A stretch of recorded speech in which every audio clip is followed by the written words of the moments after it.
putes ni soumises est une organisation et mouvement féministe qui a été fondé en 2003 par Fadela Amara. De plus, Ni pute ni soumise est le titre de son livre, qui a été publié en 2003.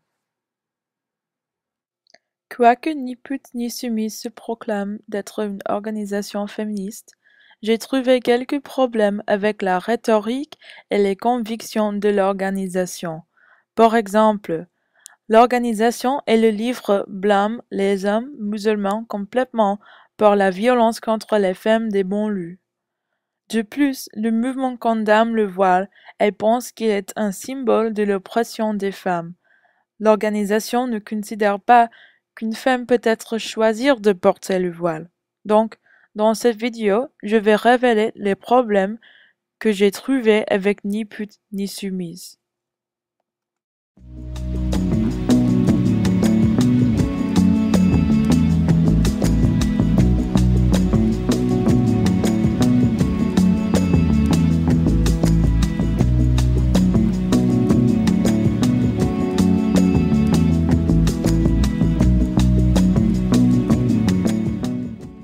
Fadela Amara est une féministe, militante politique et femme politique.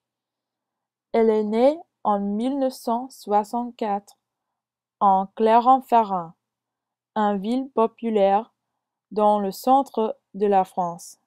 Elle est d'origine algérienne kabyle. Selon elle, sa famille était vraiment patriarcale. Elle a 9 frères et sœurs et un père qui est despotique, qui était un travailleur manuel. Dans sa jeunesse, elle a habité dans un bidonville. Elle est militante politique pour les droits des femmes depuis longtemps.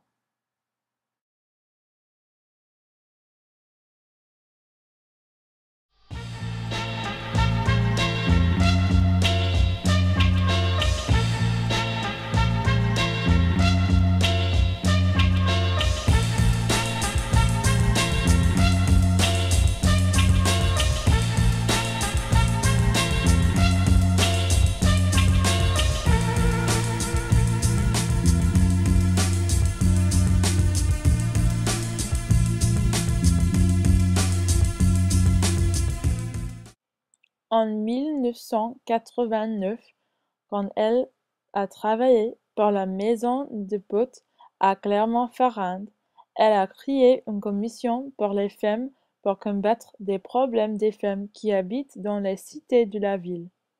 En 2000, quand elle était la présidente de la Fédération nationale des maisons des potes, elle a pris bien soin pour les droits des femmes.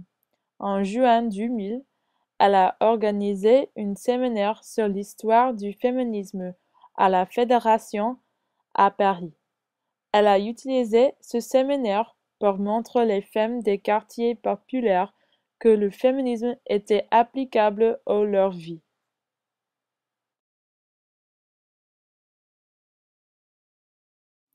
Le précurseur de Ni pute ni soumise était les États généraux des femmes des quartiers en 2002. Avant les États généraux, Fadela Amara avait organisé des réunions autour de la France pour sensibiliser les gens des luttes des femmes qui habitent dans les cités. Elle a fait avec ses collègues un livre qui s'appelle Livre blanc des femmes des quartiers. Le livre était basé sur 5000 réponses à un sondage des femmes musulmanes qui habitent dans les cités.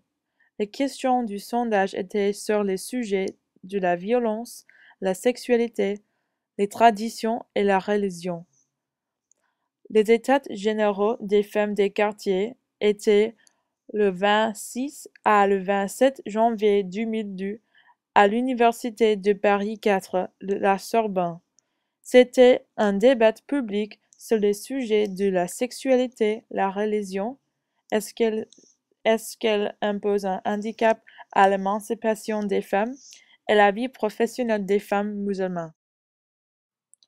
En mars 2002, Amara et ses collègues ont écrit un appel pour les droits des femmes qui était en forme d'une pétition nationale.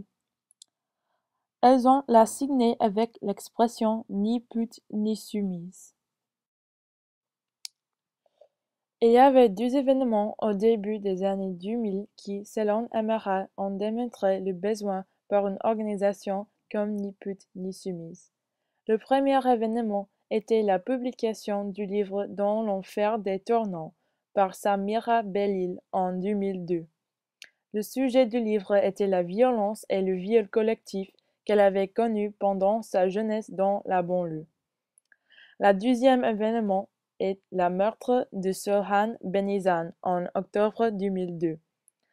Sorhan avait 17 ans et elle était une fille d'origine kabyle qui habitait en Vitry-sur-Seine, une banlieue de Paris. Son ancien petit ami, un chef de bande, l'a tuée quand il a coulé de la gasoline sur elle et fendu feu sur elle avec un briquet.